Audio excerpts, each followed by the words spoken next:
बिस्मिल्लाहिर्रहमानिर्रहीम। कैसे हैं आप सब। तो आज 12th ब्रांच हमने पढ़नी है बायोलॉजी की, मरीन बायोलॉजी। तो मरीन भाई जहाँ भी आना है ना, आपने एक बात याद रखनी है, मरीन का मतलब ही क्या है? ओशन, समुंदर। ठीक है। Deal with study of life in oceans. जितने भी समुद्रों में ना, जितने भी जानदार पाए जाते हैं, उनके बारे में स्टडी हम किस में करते हैं? मरीन बायोलॉजी में। नेक्स्ट है, it help scientist in ocean biodiversity. भाई समुद्रों में कितनी जानदारों की इकसामें हैं, कितनी बायोडाइवर्सिटी, कितनी बहुत ज़्यादा कम्प्लेक्सिटी लाइफ हो गई है, कितने जानदार बढ़ते जा रहे हैं, उन सब की स्टडी हम मरीन बायोलॉजी में करते हैं। डिस्कवर न्यू स्पीशीज़, नई स्पीशीज़ को और डिस्कवर करते हैं कि और कितनी और नई औलादें आ गई हैं उनकी। Address marine conservation issues.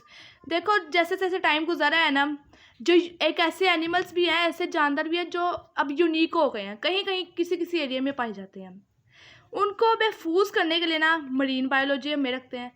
Coral reefs support a wide variety of marine life. Coral reefs के पीछे एक काफ़ी बड़ा टॉपिक है जो कि हम नेक्स्ट चैप्टर में डिस्कस करेंगे, लेकिन इसके बारे में थोड़ा सा बताते ही चलो। कोरल रीफ्स होते क्या हैं? ये एक पत्थरों पे ना होती है, एक जंगलात के पत्थरों में थोड़े से फंगस वगैरह लगता है, उनके बारे में। ठीक है, बस थोड़ा सा इतना समझ लीजिए। नेक्स्ट हम आगे पढ़ेंगे, इसके बारे में डिटेल पढ़ेंगे। 13 ब्रांचेस की पैथोलॉजी। इसमें हम क्या करते हैं? Study of diseases, their causes and effects. बीमारी के बारे में पढ़ते हैं, बीमारी की वजूहात क्या है, बीमारी के असरात क्या है, इन सब के बारे में हम कहाँ पढ़ते हैं? पैथोलॉजी में। पैथोलॉजी अब साइंटिस्ट को जो पैथोलॉजी के बारे में पढ़ते हैं ना, उनको पैथोलॉजिस्ट कहते हैं। अब वो हमें क्या हेल्प करता है, किसमें हेल्प करता है? डिजीज़ डियग्नोसिस, बीमारी की तशवीश। भाई बीमारी कहाँ से निकली है, कैसे निकली है, कोई वबा फूटी कि या फूटा, बीमारी की तशवीश के लिए। प्रिवेंशन, उसकी हिफाजत, बीमारी से हिफाजत के लिए। ट्रीटमेंट, फिर उसका इलाज। अब पैथोलॉजी स्टडीज़ हाउ, सबसे मेजर एग्जांपल है, सबसे मेजर एग्जांपल गिवन जो है, सबसे major, how uncontrolled division and spread of cells cause cancer. कि कैसे अनकंट्रोल, खुद ब खुद डिवीजन जो कंट्रोल में ना हो, ऑटोमेटिक डिवीजन और सेल्स के स्प्रेड से कैंसर कैसे होता है? भाई कैंसर तो नाम इसी का है, ये तो कैंसर की डेफिनेशन है कि uncontrolled division and spread of cells is called cancer. तो कैंसर, इसमें साइंस पढ़ता है कि किस तरह, साइंटिस्ट पढ़ता है कि किस तरह सेल खुद ब खुद बहुत ज़्यादा मकदार में, कुछ ज़्यादा ही जिनकी ज़रूरत भी ना हो, ऐसी मकदार में बढ़ जाते हैं, फैलते चले जाते हैं।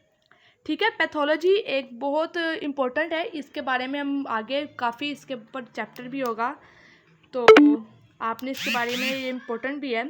नेक्स्ट है इम्यूनोलॉजी, जो कि हमारी 14 ब्रांच है। इसमें हम क्या पढ़ते हैं? Study the component of immune system. भाई मदफ़ाती निज़ाम मैंने आपके लिए लिख भी दिया है। मदफ़ाती का मतलब ही क्या है? हिफाजती इंतज़ाम। अच्छा, इसमें हम क्या पढ़ते हैं? बहुत इंपॉर्टेंट है भाई, ये बोर्ड में आना है आपकी, ये साल बोर्ड में ये शॉर्ट क्वेश्चन आता है, इसको लिख लें, बस अपने कहीं साइड पे लिख ले, बुक के साइड पे पेन से बड़ा सा इंपॉर्टेंट शॉर्ट क्वेश्चन लिख ले। हमारे जिस्म को मदद करता है। देखो जब हम भी कोई जरासीम हमारे अंदर जाते हैं ना, तो हमारे जिस्म में ना अल्लाह ताला ने कुदरती दवाइयाँ रखी हैं, कुदरती अटैकर रखे हैं, वो जरासीम पर अटैक करके उसको वहीं मार देते हैं, तो बीमारी इतनी बढ़ती नहीं है। ठीक है, हमारे जिस्म को मदद करता है जो जरासीम बाहर से आते हैं उनसे लड़ने में। इनमें सबसे बड़ा ना हमारे वाइट ब्लड सेल्स हैं, इम्यून सिस्टम में सबसे पहले ये आते हैं। अब जो इम्यूनोलॉजी स्टडी करते हैं उनको क्या कहते हैं? इम्यूनोलॉजिस्ट। ये क्या करते हैं? साइंटिस्ट। अगेन ये हमें क्या करते हैं?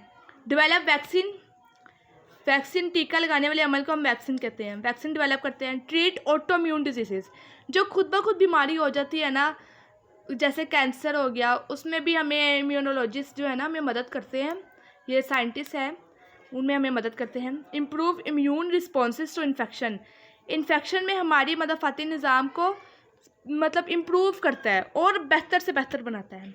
नेक्स्ट है pharmacology, study the drug. Pharma का मतलब ही भाई ड्रग है, इससे बढ़ के और कोई बात ही नहीं है। फार्मा का मतलब ही क्या? Drug. Study the drugs and their effect, दवाइयों का और उनका इफेक्ट हमारी बॉडी पे या किसी जानदार की बॉडी पे इफेक्ट को हम पढ़ते हैं फार्माकोलॉजी में।